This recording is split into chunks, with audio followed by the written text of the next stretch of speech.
evening, everyone. Good afternoon. This is not a regular AA meeting. It's going to be more like just a talk. I come here a couple times a year, like the last 11 years. And by the third day, basically, I'm all dried up.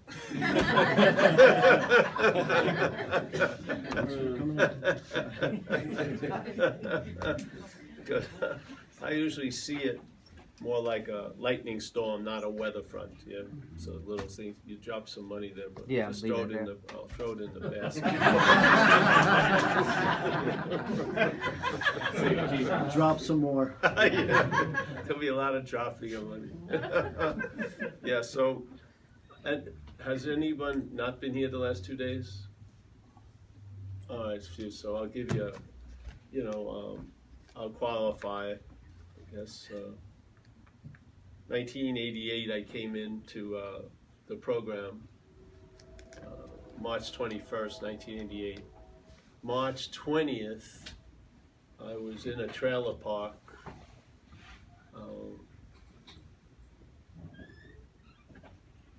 Before I knew it. I came out of a blackout while I was at the trailer park. I don't know how long I was at the trailer park.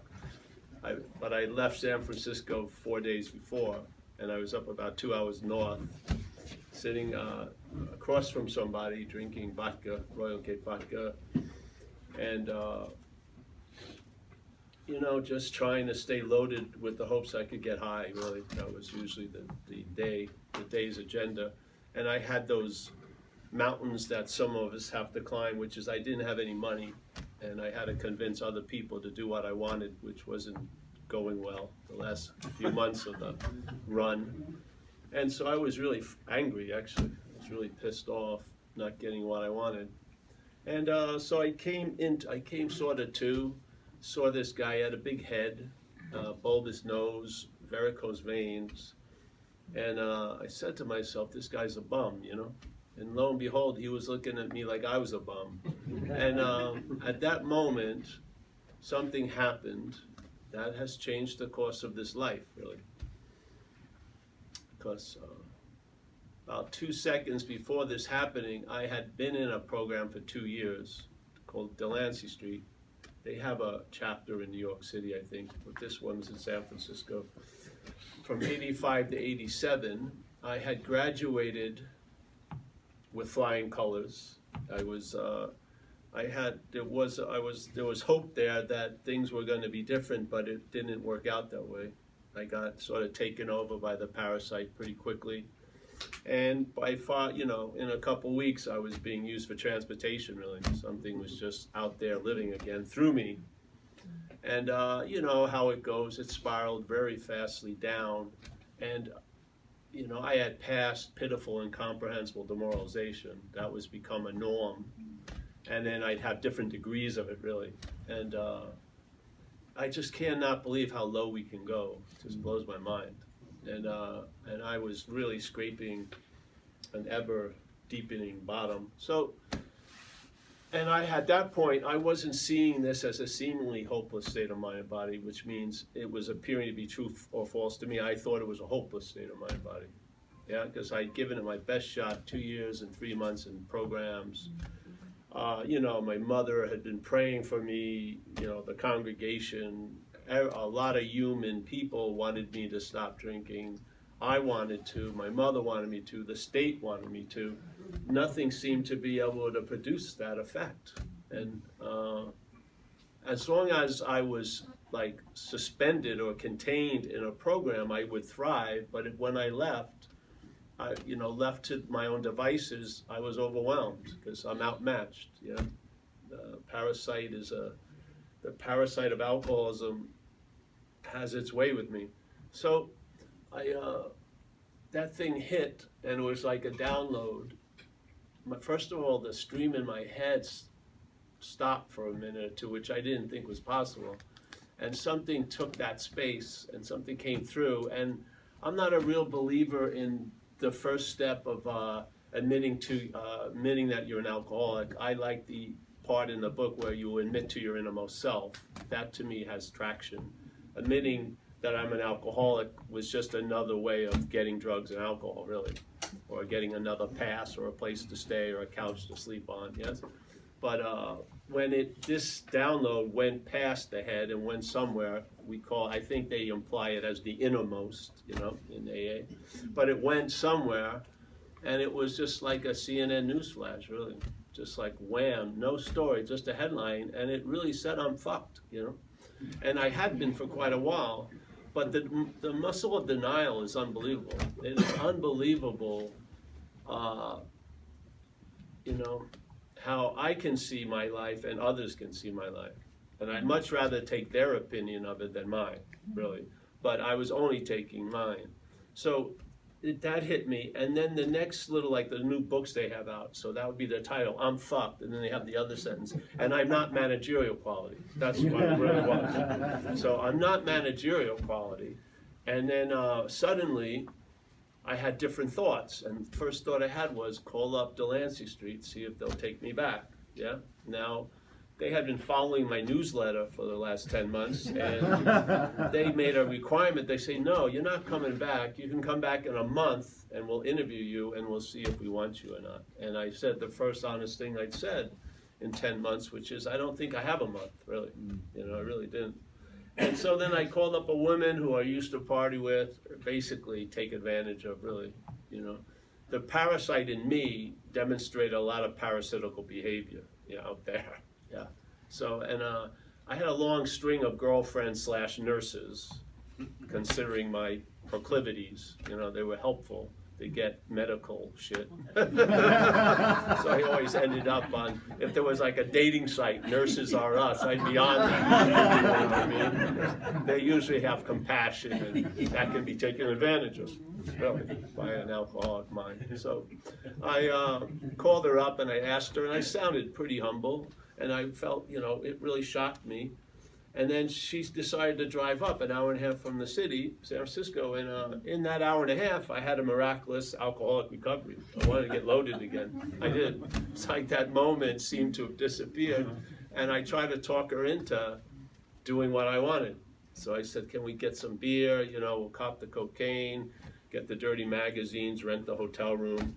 And she had followed that equation with me many times, hadn't been that satisfying for her. So she said, no, we're not doing that. And she said, do you want a place to stay tonight? Which is what you know, the immediacy is yes, I needed a place because I had nowhere to go. And I said, yes. And she says, you got to go to a recovery meeting. So she dropped me off at my first meeting, a men's meeting on Army in Valencia in San Francisco. I walked into that meeting, and I felt hope, and then it allowed me to feel how hopeless I was. And she allowed me to stay at her house. She had to sneak me in because her roommate, it's like a condominium, didn't like me. So she had to sneak me in. I had to sleep in the closet, and I'm 6'2", and the closet was about 5'10". But you know, I'm like a cockroach. I can adapt. You know, you know what I mean? Can't kill me. So, and I was in that closet and fell asleep. And when I woke up, things had changed. Yeah, that urge, that radioisotope of fucking oomph. You know, that urge. And the franticness around it, I have to get out of myself, really, was subdued somewhat, and I could think, and I thought, man, I better call that AA thing and see if they have an earlier meeting. I'm not going to make it till 8 o'clock. Yeah, so they did. They said there's one at 12 o'clock, and I went to that, and I've been going ever since, 31 years. So I really feel like I got struck sober, but that struck sober wouldn't have lasted for a few days unless I had a way of life. So I got introduced to AA, which was what would extend sobriety in time for me. Yeah, and I think if you're a real addict or a real alcoholic, I think we need a way of life. You know, you know, like shock therapy, ayahuascas, LSD for a weekend. May give us an opportunity to reboot, but without a way of life, we're probably going to go off the rails. Yeah, and I've worked with some of those people. They have a lot of rehabs in Mexico, and their recidivism rate is still very high because you need principles. You need this has this. If this was a car, it veers way left. You know, I mean, you can't just fucking. The steering wheel has a fucking stubborn tendency to go off the rails. So you need to have some solid rails put down, and then start. And when I walked in here, and people told me, "Hey, you know, my first decisions in AA were based on hope." Yeah, they said you should come back. I said, "I hope you're right." And they said, "Sit in the front, listen to whoever's speaking." Okay, I hope you're right. You know, people who do service are more apt to stay sober than other people. All right, so get a commitment at this meeting. Okay, get a sponsor. Well, no, I don't really want that at the time. But I did the other stuff, and because AA works, the hope turned into belief quickly. And like I believe, in my own experience, everyone, you know, as Bill W. says, just the people who are doing the steps will interpret the steps. Yeah, my idea of the second step is an observational step. Yeah. I took suggestions, yeah, and then I realized I hadn't gotten loaded for 8 weeks. So, you know, I came to believe that something had done for me what I can't do for myself because I've been sober 8 weeks. I didn't need, and came means it's an effect. It's not like I came to believe, so I observed what was happening to me, because I'm not 2 levels below coconut. There is some sentience here. I can observe when I'm feeling better. I hope so it's not that nuded out, but you know, 8 weeks. I got a ghetto box. You know, I got my favorite, because everything was gone. You know, it takes everything. You know, I got like 8-track from my favorite old bands. And, you know, I was in a residential hotel with a German tourist. But it was fucking great. Yeah, and I was on my way, and so. I took the suggestions, and what I really believe, I'm just going to share my observations. If you look at the diagnosis, AA says the problem resides in the mind, yeah? So you don't have to look at it, problem resides in your mother or the cops or the judge. It's the mind, yeah? All right, the problem resides in the mind. Now, if the problem resides in your mind, in the thought system, you don't really want to have much thought about the solution, do you? So if you do take the suggestions and you do those actions, they'll turn into habits. And a habit is an action without thought, yeah? So I don't think about going to AA meetings, I think which one, yeah? I'm in a habit of ensuring my sobriety. No thought about it, fucking nothing. It's just like I was in a habit, just what they call heroin. You get a habit, you gotta do it. You think, you know, it's no thought about it. Oh, I think I'll shoot up again. You gotta fucking shoot up, yeah. So, but this is a good habit, and it's the insurance policy. So the first year, man, yeah, that is, to me, that's the setting of the foundation. And then I would really, if I was a newcomer, if I was gonna give anyone advice, I would say, please ask for the ability to be convinced. And finally be done with this fucking thing, yeah? You're not managerial quality. The appropriate thing is to admit that, yeah? And see that you need to bring in a new management team, yeah? So you have to admit the futility or the failure of the system you've been relying on with the hopes that a new system can appear. And to me, how I get from the failed system to the new systems, AA's way of life and the steps and stuff like that. And of course, the umbrella of this grace called the higher power. I don't think, if there was just steps without the higher power, it would be self-help program. I don't see it as a self-help program at all, yeah. There's this ingredient that you can't quantify in these rooms, and it's that loving God or that presence that's infusing this room of its own consciousness. You know, there's some juice here, and if you have a little bit of willingness, you have to admit, if you've been in AA, a little bit is matched with a long way from the higher power. I mean, we don't do much, and then a whole lot of shit happens. Good shit, yeah? So it's not even a transactional deal. It's just an honoring, first an admitting, and then an honoring of this possibility, and honoring. So like when I was here last night or something, you know, the people are in the habit of looking on their cell phones at meetings, you know? To me, that's not honoring the meeting. Yeah, especially these people where I live, they're on their cell phone, then they share, and then they go back on their cell phone. honor the fucking meeting. It's taking you out of hell. You know what I mean? It's taking us out of hell. Show some fucking respect for it. And you know what? Because the honoring of it sort of promotes more of it for you, I feel. I think that's the appropriate response. If something took me out of hell, I would be fucking grateful as hell around that, and I would respect that fucking vehicle. I would.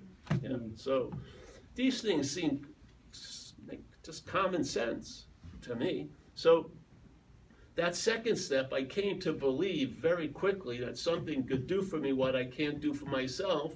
And then the rest of my sobriety has been expanding on what I can't do for myself, really.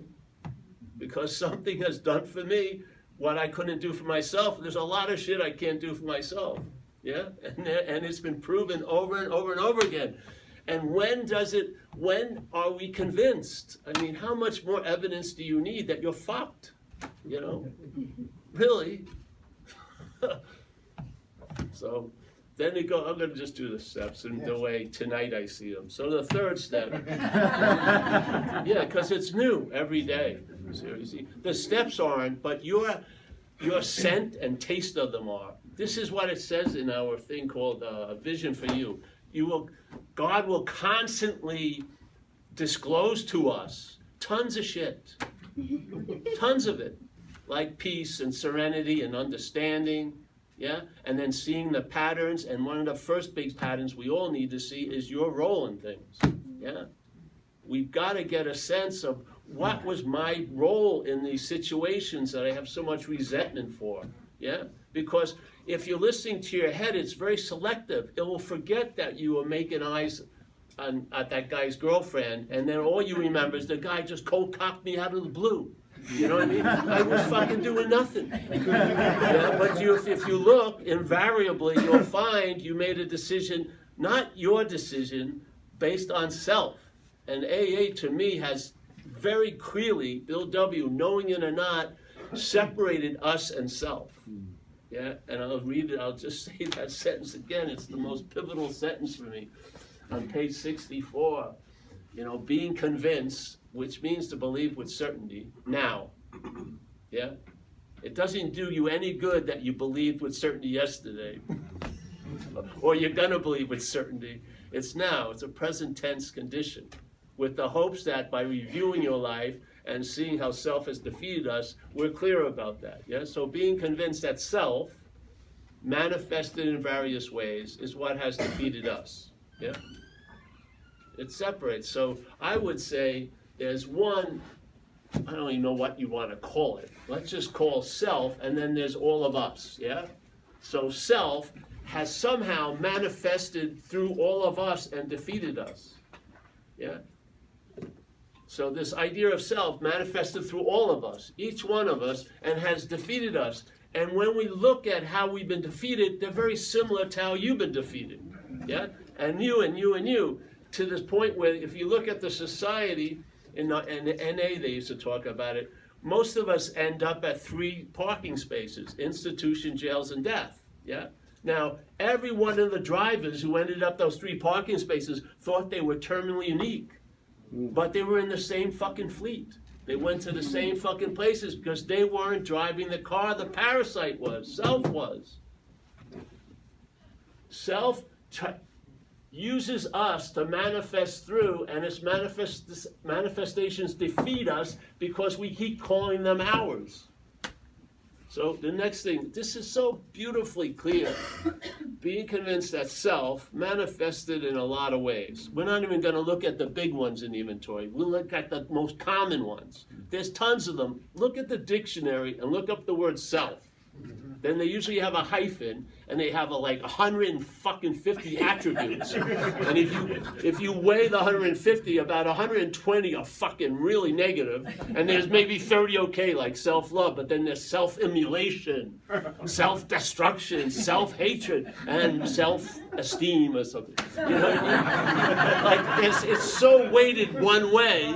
Yes? Why would you want self to be what you are taking yourself to be? Because then you're going to have its fucking effects. You're going to have a whole lot of self-destruction and self-hate, and maybe through a program of recovery or for some miracle, you'll finally, after years, maybe feel some self-love. I don't know. But to me, it's like way, way imbalanced. Yeah? So self manifests in various ways. So what has defeated us? Are you convinced of that? Well, let's just say it. Just act as if you want. All right, we're convinced of that. All right, now we'll look at some of its common manifestations. And this is, now you go into the fourth step. You do the writing, which is the first one is resentment. So resentment is a manifestation of self, not ours.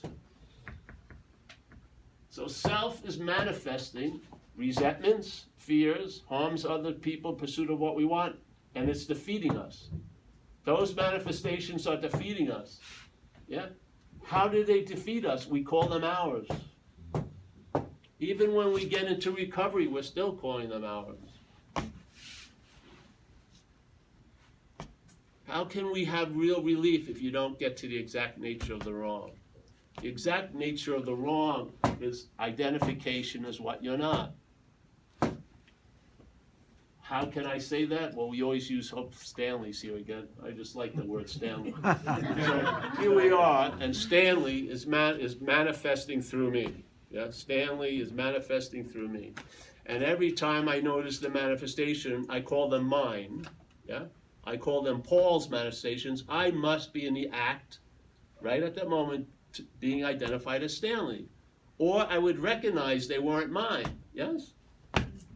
If I was clear that I wasn't Stanley, I would be clear that Stanley's manifestations aren't mine, and I bet you'd have a lot easier time dealing with Stanley's manifestations than after they're called yours. Because one of Stanley's resentments maybe lasts for a few hours. One of yours is fucking 40 years. There's a huge difference. The ownership of it adds so much fucking power to it. Fear, my fear. Resentment, my resentment. We used to do this for years. Put down the word money, health, sex. Yeah. Everyone gets a hit by looking at the word. You can't look at it, but hearing it. And I'm going to change the meaning of the word without changing a letter of the word. My money, my health, my sex. So I want everyone in this room to have a lot of money, but I don't want you to have any of my money. You see? The my changes the meaning. That's what our head's doing all fucking day. The mental state is adding shit to what's occurring. Yeah? By the mind. So now we're calling Stanley resentments my resentments, and many of us in our community do it, and we teach people to do an inventory and write down your resentments, your fears, your this, when clearly they're not seen to be that in the book. They're seen to be manifestations of self. Why don't we give what's self's to selves? Why do we want to claim what's self's? Yes? That's the freedom from the bondage of self. The bondage of self is that we're claiming to be doing what self is doing through us. That's the bondage of self.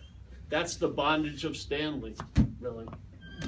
I am Paul, but I'm living as if I'm Stanley. And if you knew Stanley, that would be fucking really heavy bondage, if you know that. I'd rather just be Paul. So I want to go back to the third step. And this is just what's happened, how I see it. Yeah. And I'm just a humble member of the tribe. And my only drive ever since these things started, because it feels like I'm a hose and water comes through, is to it's just like I saw a great movie, I want to tell you about it, really. It's that type of thing. I mean, I really feel like you'll know the problem from the solution. If you really get relief from the problem, it informs you a lot about the problem. It really does. You can't know the problem from the problem. You can know it from the solution. So when you get relief, you'll know why there wasn't relief. And I've had the grace to be able to live many days as if the problem does not exist for me anymore, which is a very high level solution. Very high level. So the third step So the second step, I've observed that something is done for me what I can't do for myself, so let's throw the whole fucking pot out that way.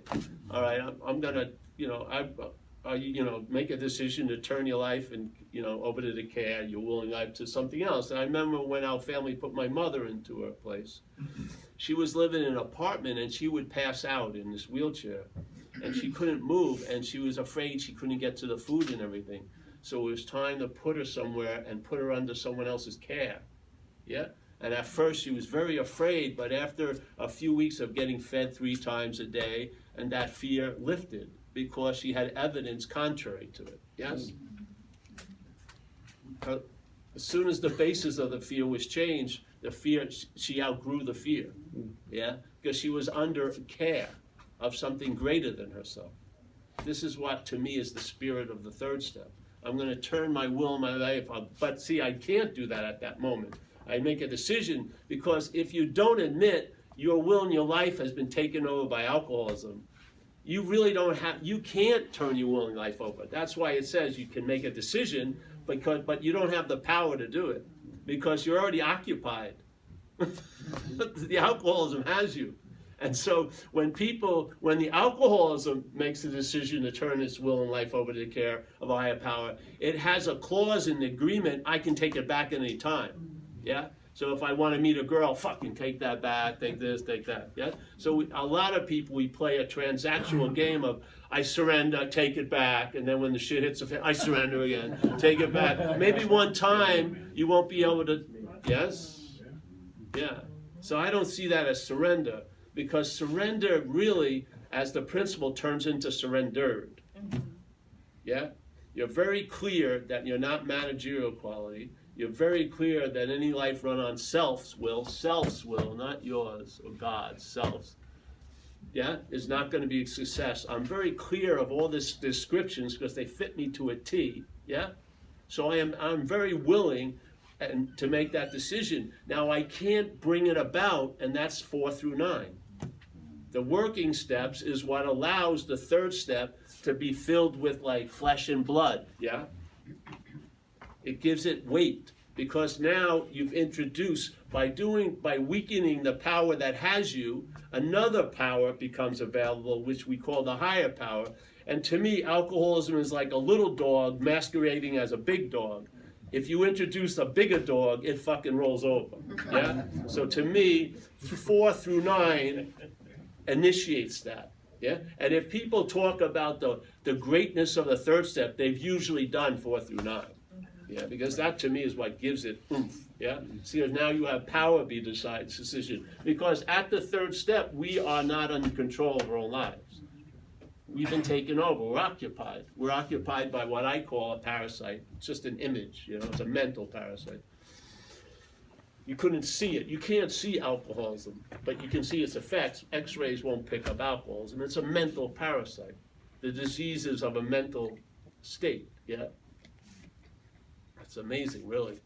And to me, the parasitical nature of it has to have an incredible strategy because it's very hostile to the host. When alcoholism gets your life, you don't get treated well. You don't. Though it will keep you alive a long time. I lived in The Hague, and I watched some street people there. They got run over by a tractor. They were still fucking around. They just couldn't kill them. I mean, some parasite didn't want to lose them. You know what I mean? So they were like, they never get sick or nothing because they're so toxic already. But they keep on keeping on. It's my mind. It really is to me. But so this parasite, to me, being incredibly hostile, has to have one of the greatest strategies in the world, and it does. It convinces the host that it's the host. So it neuters the host's innate desire to escape it by having you trying to escape it as it. And we describe that condition in the community as self trying to get out of self. Self can't get out of self. Exactly. The parasite convinces the host that it's the parasite. Now the host can't imagine being free from it. It can imagine being free as it, which will never come to pass, but it cannot imagine being free from it. You have to see it as other to be able to entertain, to be free from it. If you keep calling Stanley's shit yours, yeah, you're not going to be free from Stanley. You're going to hope to be free as Stanley. That was the big revelation, one of them, in the program. I was about 9 years sober, and it didn't matter, really. And this struck me. I looked at that word, that sentence, being convinced that self, and I saw self as a foreign installment. I saw it as like a pathogen. And I had a good hit on it because I spent 2 years in the program, and the first night I drank again, it was like Jack Nicholson in The Shining, going through that bathroom door at the end. Here's Johnny. It was like something just came in me and just pushed me over to the passenger side and, used me for transportation, basically. It was amazing. And, your eyes change, your facial structure can change. It's like something's moving from the inside. You look like a rabid fucking Wolverine. You know what I mean? Hey, there's Jim. You know what happened? It's fucking scary. You know what I mean? So I saw it as other. This is exactly what happened. It was so cool in a way. I saw it as other, and then the possibility, hey, I could be free from it, came up. Yeah? And then it told me exactly what had been happening since I'd been 6 years old in a flash, and all I could see was the whole theme of my life was I was trying to get out of me as me. And my whole, from 6 on, was captured by the statement in our community, self can't get out of self. I was doing that. That's all I was fucking trying to do. I had no idea I was identified as the parasite. I was trying to get out of the parasite as the parasite, which is really being in the parasite. It's funny now. It wasn't funny then, but it's funny now.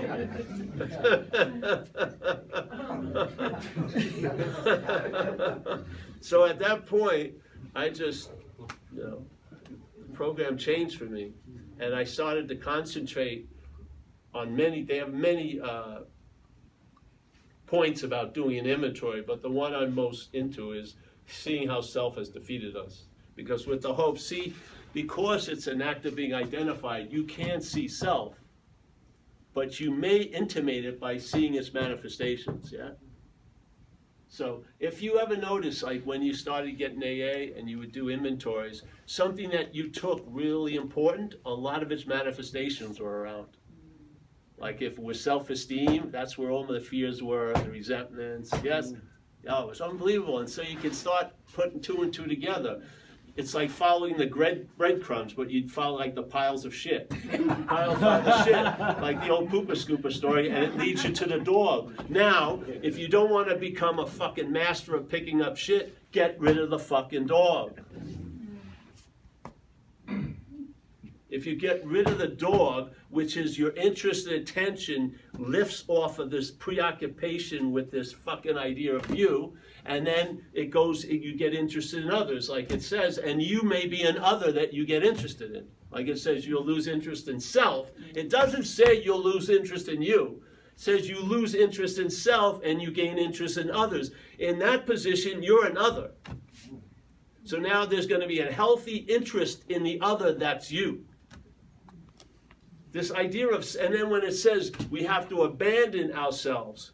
See, when we were running around in San Francisco, we'd have beaters, like fucking $70 car.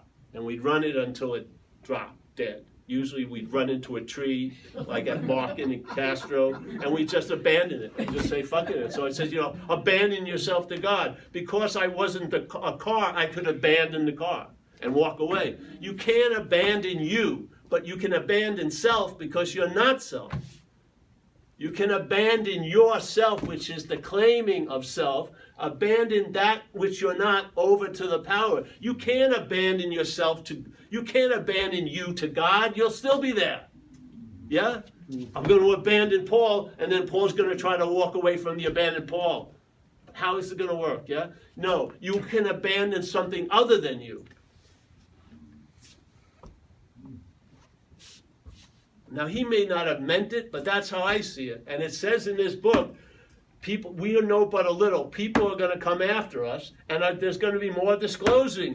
What we're disclosing, not changing the principles, but being more clear on the fucking diagnosis. Get down to the exact nature of the wrong, the causes and conditions. If the causes and conditions are Stanley is defeating me by his manifestations, and I keep calling them mine, I must be in the act of being identified as Stanley. Let's tell the truth about it. See what happens. Entertain it. Keep doing the program and see if maybe traveling lighter will stabilize. Because now you have a solid foundation. You've seen the pathogen as other than you. So the possibility of being free from it is available. And so it may become. Yes? That's the beauty of it. So the third step was I made a decision. That fourth step, we look at the 3 common ones. We know the 4 columns. And like we were talking about last night, it's real. Let's say you put Wendy, I resent her, she left me, it affected all this shit. And what was my role in it? I would love to flip it over and start with it. Yeah? Selfish and self-centeredness, Wendy. Yeah? It would be cool. But we're going the back way. But really, this was the main motivator, not Wendy. Yeah? This was because all of them, all the different names have the same motors. Selfishness, self-centeredness. Yes? So you do the 4 columns and switcheroo, and then you see, basically it all, to me, always gets down to self-seeking and frightened and selfishness. And those are just attributes of the real root problem, which is identification as self. Yeah. And so it's beautiful, it says self-seeking and frightened, because it isn't self-seeking or frightened. Self-seeking is frightenness. Why? Because you're relying on a failed system, and you know it, and it scares the fucking shit out of you.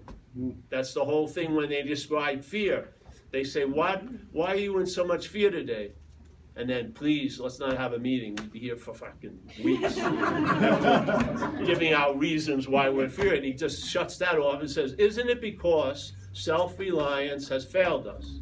So self-reliance, if you look at reliance, means you're depending on something. So there's dependence on self to do what? Manage your fucking affairs, basically. Be you. I mean, you can't rely on something more than that than to, hey, you're me. Here's the life, yeah? So if you take in the most extreme self-reliance would be being identified as self. I did tons of coke. I never thought I was cocaine.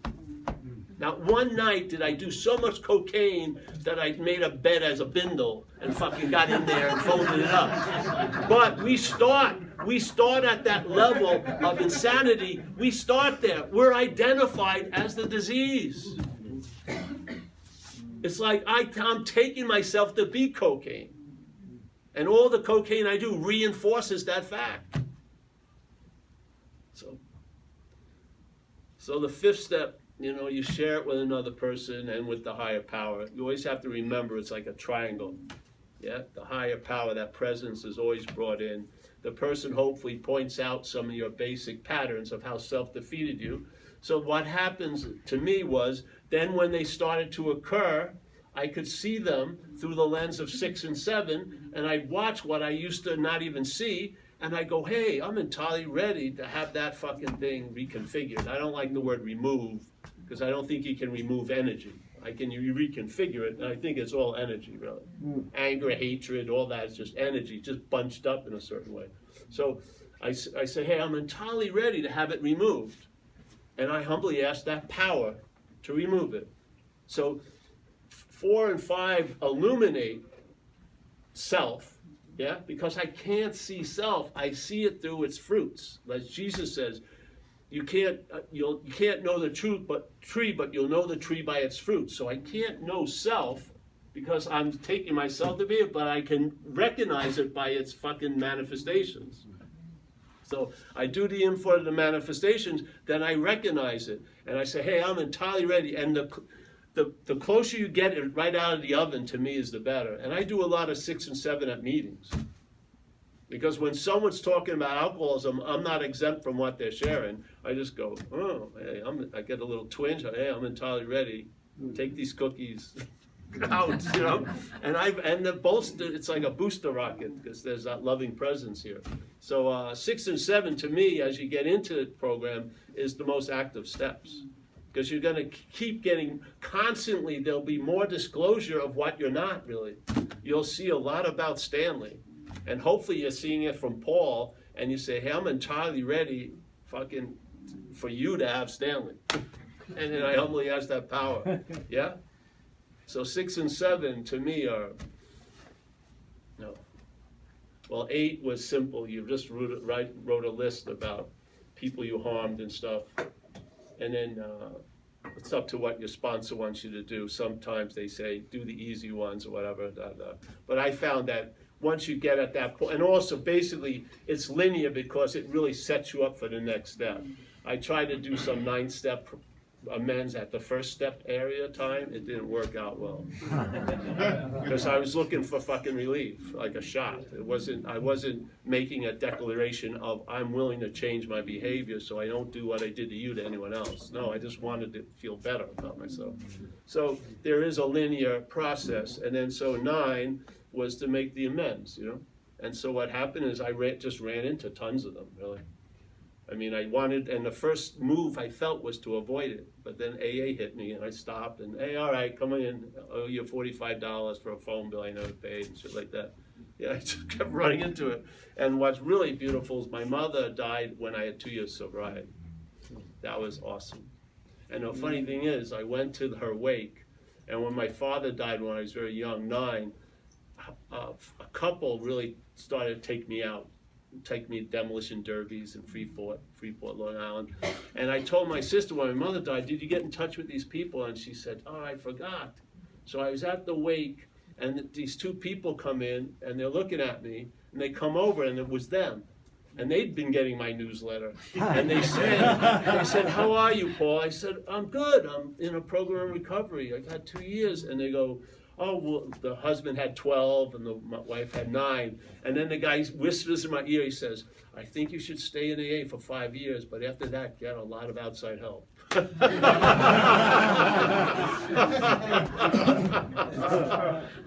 See, that's such a beautiful, those coincidences are the norm in recovery. That's to me. It's like the higher power being anonymous, you know, it was mind-boggling. They were there. It was incredible. So, what happened? So the 9th step, I did them, and that was one of the most liberating steps. And you see the steps are tailored to the problem. Because if the problem resides in the mind, it uses time. Yeah? So when you're feeling bad, it will tell you it's a lifelong depression is starting. Yeah? It amplifies it. It changes. Yeah? It's a really trippy thing. It really thrives in what's not happening. So you're sitting here, seemingly, but your head is thinking about you're having cancer 5 years from now or something, or your girlfriend's screwing someone now, or you're going to be destitute. And it's not even the destitution, it's all the meaning that's given to the destitution, yes? And so now you're getting flipped out based on what's not happening. And it's so strong, we're so strong, that we can override what's happening, yeah? We can override what's happening through thought. That's so unbelievable to me, yeah? And where it comes from is the my of the thought. Someone else's thought isn't going to override the moment for you, but your thoughts will, yeah? And I don't see thoughts as yours or mine. And if you want to be generous, you could call most of them alcoholic thoughts, because I came to AA and I went to a lot of meetings, and after months of being here, I could only come to 2 conclusions. How did these people get my thoughts, or they're not my fucking thoughts? Because you sounded like me, did things like I did, and felt like me, and thought like me, so they can't be mine if everyone fucking has them. That's, you know, the my is a sense of proprietoriness, yeah, which is really the bondage. Because when it's your problem, the problem has you, yeah? When it's your thought, the thought can have you. When it's your feeling, the feeling can ruin your vacation. It's amazing. So let's just weaken these places that can be weakened. Yeah? Just let it weaken. And maybe what the general condition that will arise and hopefully stabilize is you'll travel lighter in this life. And what I thought earlier with travel lighter would be everything's going to be great. But really what travel light has been is there's a certain geography, a destiny for this action figure that I'm going to have to travel over, But now I've learned to try, I not learn, I just express traveling lighter over it all. That's all. And to me, really, what more do you want?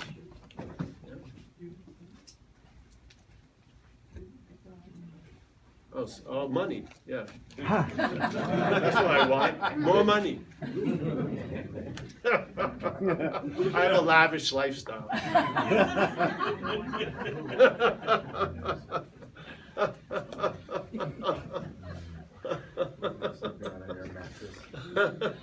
So I want to share about service. Service, obviously,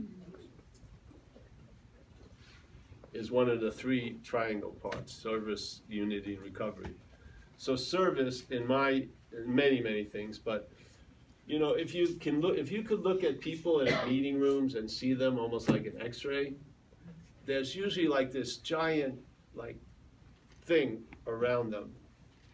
Yeah, it's almost like a fucking moving asteroid belt, and their interest and attention is absorbed, yeah, in self-centeredness. And service brings the interest and attention out of there. So you break through the fucking orbit of all this shit, all the my, basically, all the my, you break it to the other. And then you feel, what happens? You feel more available, yeah, something. For me, you feel bigger somehow. And then you'd sense a presence, you know? And so thousands of times, and the thing is, we're usually starting way up the ass of self. Yeah. So, and a divine proctologist, we have to have him on call every fucking hour. We have to find another way to get pulled out of that. Yes. And so, service and meetings and stuff pull out your attention and interest and put them to somewhere else. And in that redirection of attention, interest, you feel better. And then you start getting a very granular sense of what being out of yourself is, and it's better. It's better, yeah? You just feel much cooler, chilled out.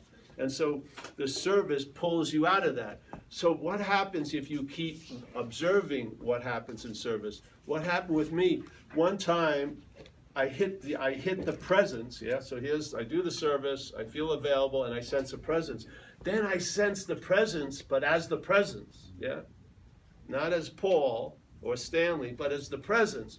And then I realize the presence is always available, therefore I'm of service. Yeah? So there's doing service, and then there's being of service. They're not exclusive. Yeah? But it's nice to have both. Just like the attitude, instead of feeling gratitude until your attitude is saturated, and now you have an attitude of gratitude. Yeah? That's what AA gets to, changing the attitude and outlook, which is a major fucking operation.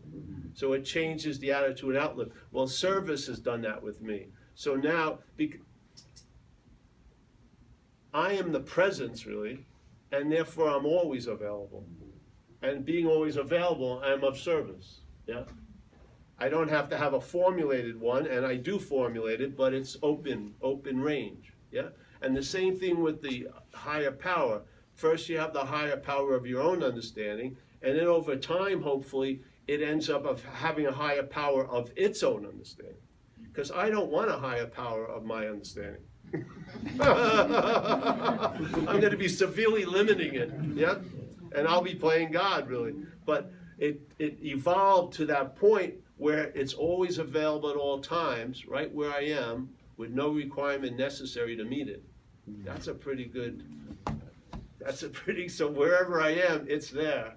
And there's no, I'm the one that makes up requirements. It doesn't. You ever read the Prodigal Son? Prodigal Son is a story in the New Testament. And I'm not going all Christian on every one of us, but it's a great story. So the prodigal son comes from a rich family, and he leaves, and he starts partying, yeah? And then he keeps having guilt and shame, and he feels like he could never go back. And he starts going down into a bottom, and one day he wakes up and he's in a pigsty, and he's fighting over corn cobs with the pigs, and he realizes, fuck, and he gives up all his little requirements to meet his father again, and he just gives up, and suddenly he's on the road, and the father's there, giving him a nice new robe and a ring, and saying, hey, we're having a big feast, yeah? Now, the father didn't set the requirements. The prodigal son did. The prodigal son was playing God on himself. And he didn't think he deserved it. But as soon as he dropped the fucking requirement, there it was. It's exactly what this is like. Exactly what this is like. Most of us, there's the biggest unspoken step to me in AA is quit playing God. That is the biggest one. It gets under-addressed in my view. And because the 12 steps is a linear program, which means the priority, yes, and the biggest principle of AA is the third step. But right in that 2 paragraphs, before you go into that part, it says first, you got to quit playing God, and then the biggest principle of AA is next. So first actually has more importance in a way than the third step, the principle. You have to quit playing God. Why? It doesn't work. So we have enough evidence of that. But now let's see what's playing God to me. Yeah? So because if that which you're not is playing God right now, in other words, it's taking itself to be you and hearing this message, and it reads or hears this thing, hey, you got to quit playing God. Now that which is playing God hears that. What does it do? It tries to quit playing God. What is that but playing God? Ad infinitum. What is that but playing God? That which is playing God cannot quit playing God. What we see is we're not that which is playing God. You are not self. You never will be. You never can be. You are of spirit, not of mental idea and thing. If you get the horse in front of the cart, things will make fucking sense. If you keep living from the cart in front of the horse, all you're going to see is its ass, probably. I don't know what you're going to see. So, there is a solution.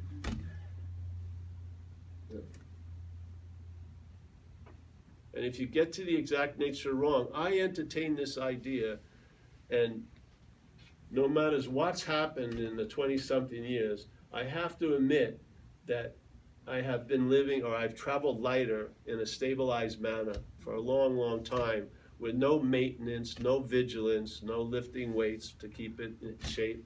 Because if you are a spiritual condition, that's the highest form of maintaining a spiritual condition. If you're a fucking mental condition and a physical condition, you're going to need a lot of fucking maintenance of a very fragile spiritual condition, because it's water and oil. Yeah? The spirit isn't going to soak through the mental and the physical. It isn't. But if you're a spiritual condition and you're being that to me is the highest form of maintenance, is being a spiritual condition, to tell you the truth. And my program's been based on that for years and years and years, and it hasn't let me down once. So, yeah. And you'll know the problem from the solution. If there's relief, you're onto something. And if the relief stabilizes, you're onto something. And maybe let it pass through to pass it on, yeah. With the hopes, because I see just way, we know our community. We're busy making shit out of nothing all fucking day. It's unbelievable. It's unbelievable to be in such a severe condition and to be out to lunch completely about it. You have to, it's unbelievable, the parasite. It really is. It still gives you the sense that you're seeing, but your head's been wrapped with saran wrap, about 60 layers, I mean, you can say you're here, but you're just fucking occupied. Yeah. AA is the way. If you're here, it's probably for you. Yeah. All of us, I would imagine, have enough evidence, to have a very, very firm foundation about the first step. Hopefully we've been here a little while and we've come to believe something is doing for us. We can't do. That's the second step. Make a decision about the third step and then jump into 4 through 9. Try to do the best you can, yes? And then there'll be some power behind your decision. So when you say, I'm going to keep a commitment, you will. When you say you're going to do that, you will. Because now the dilemma has been changed. The dilemma is powerlessness, and now there's power. And when you have power, you never experience powerlessness. When you admit your powerlessness, you never experience powerlessness. It's only when you're resisting being powerless that you experience it all fucking day. People not doing what you want, not getting what you want, all this. But when you admit that you're powerless, you're connected to power. It's unbelievable, beautiful to me. So, and then what, say, 10 is you continue to take personal inventory. Now, what I love about inventories is when you can stop writing them. Mostly. So if you don't have any fear, there's no fear inventory. If you've outgrown fear, you don't have to do any inventory around it. And if you don't have many resentments far out, when you do, you know what to do. You write it out, you make the amend where if it's necessary, you share it with your sponsor, and there you're done with it, you know. But I mean, it's like having a cold once every 4 months, not a fucking blizzard of shit all day. You know what I mean? The past, you haven't shut the door on it, you're not fucking, To me, my belief in the past, if it was supposed to happen, it did. If it wasn't, it didn't. End of investigation.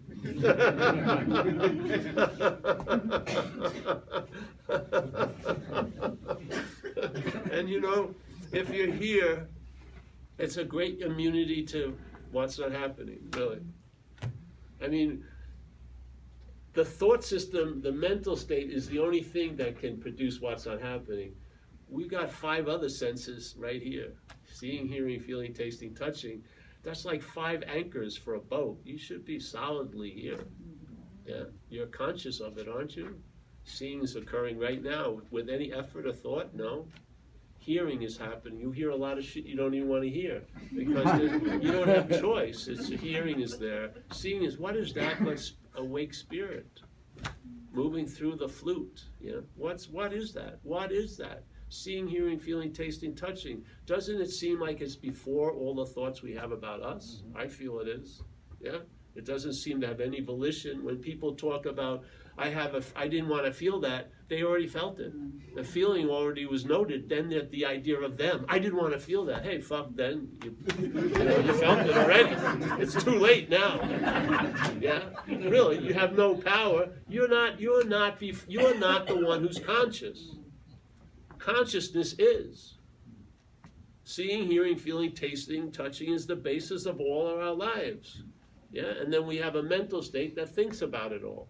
Yeah, and the mental state, we become extremely obsessed with that, and it overrides the basic feeling of being conscious. It does.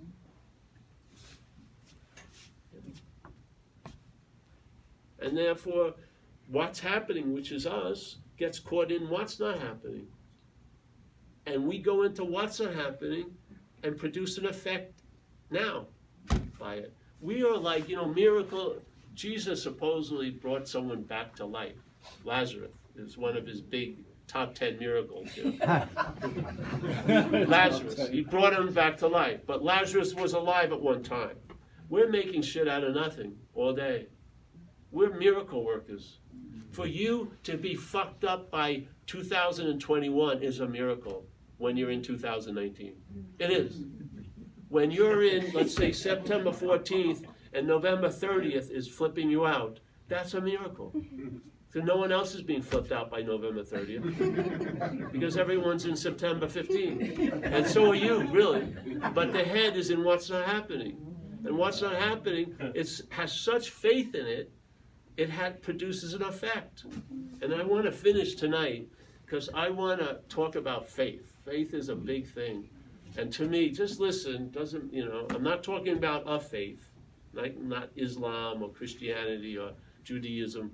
Faith as a force of mind. As Jesus used to talk about it, it's done according to your faith or your belief. You can move a mountain with faith, a mustard seed of faith. Well, Bill W. talks about it in the big book. In We Agnostics, on page 53, the first sentence refers to, he's trying to convince people who don't believe in God, hey, you're fucked, so, So he says, but let us think. So he says, but let us, because he's trying to convince. He really bent over backwards, you have to admit, really. Yeah. Most of us, I don't think would do that anymore. We just go out and fucking get drunk now. But he was trying to make it a wide berth to come in. All right. But let us think a little more closely. Without knowing it, he was talking about people's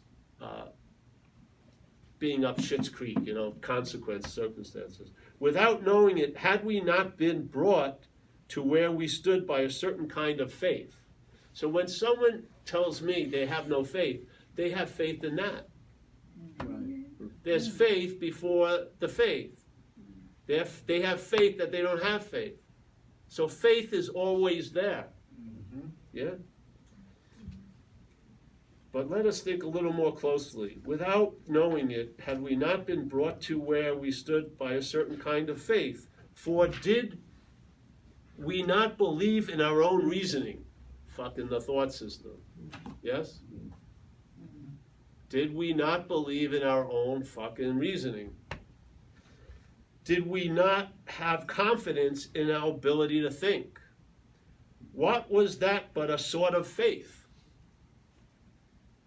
Yes, we have been faithful abjectly. Abjectly means incredibly fucking, yes. Yeah. We were abjectly faithful to the God of reason. Fucking self. We've had a God in our life already. It's called alcoholism. That was the God that ran our lives. And it really wasn't. It was a juiced up self. Because what alcoholism does, it amplifies. That's what it does. When you drink, let's say we always use this, you have a little jealous streak, then you drink, and then you're up on stalking charges a few months later. It amplifies stuff, yes? It does. Watch it. It doesn't amplify across the board. It doesn't amplify compassion, inclusiveness, being nice to your neighbor. It amplifies fuck you, vindictiveness, wanting to be right, blame, unbelievably. Yeah? So what was that but a sort of faith? Yes, we had been faithful, abjectly faithful to the God of reason. So in one way or another, we discovered that faith had been involved all the time, meaning now. The whole program to me is perhaps there's a better way. Yeah? Trusting something infinite or having faith in something. Change the words, not a big leap. Having faith in something infinite rather than finite self. It's not talking about faith in you, in self. We have faith in the thought systems. We have faith in that crazy weatherman that's forecasting. Yeah? We have people sitting here who are sober, but their head doesn't believe they're sober. Oh, this is just good. You're going to be going tomorrow. You know what I mean? And if you have faith in that, you'll probably go tomorrow. And then you'll be up Schitt's Creek. And then it will pile on. Why did you leave? The thing that told you to leave. Why did you leave after you leave? It's fucking relentless. You know what I mean? It pounds you every which way. Jeez. So faith is a force of mind. We've had it directed a lot of our lives by the mental state. How about the higher power directing it? Yeah? Maybe that faith, if directed by the higher power, will produce an ease and comfort right now, instead of the faith in the thought system, which is producing tons of anxiety about what's not happening. It's the same faith, same energy, same freaking energy. What it matters is what it's put into. We have enough evidence of what it looks like to have faith in self. Any life run on it will hardly be a success. That's an understatement. Yeah? We already know. It's past the point of needing to learn anymore. Every one of us has over fucking done it. Now it's time to make the leap. Yeah? All right, so now the faith is in the higher power. I'm trusting this process. Yes? Don't leave before the miracle occurs. And so now, when it says it so perfectly, in the third step, there's one of the biggest promises. You have a new employer being all powerful, it's going to take care of you. And there's only two requirements. If you stay close to it, where you can't be far from everywhere, yeah, which is that, yeah, and performance works well, which is doing service. So I believe most of us have fulfilled that requirement. Then we should be assured that we're being taken care of.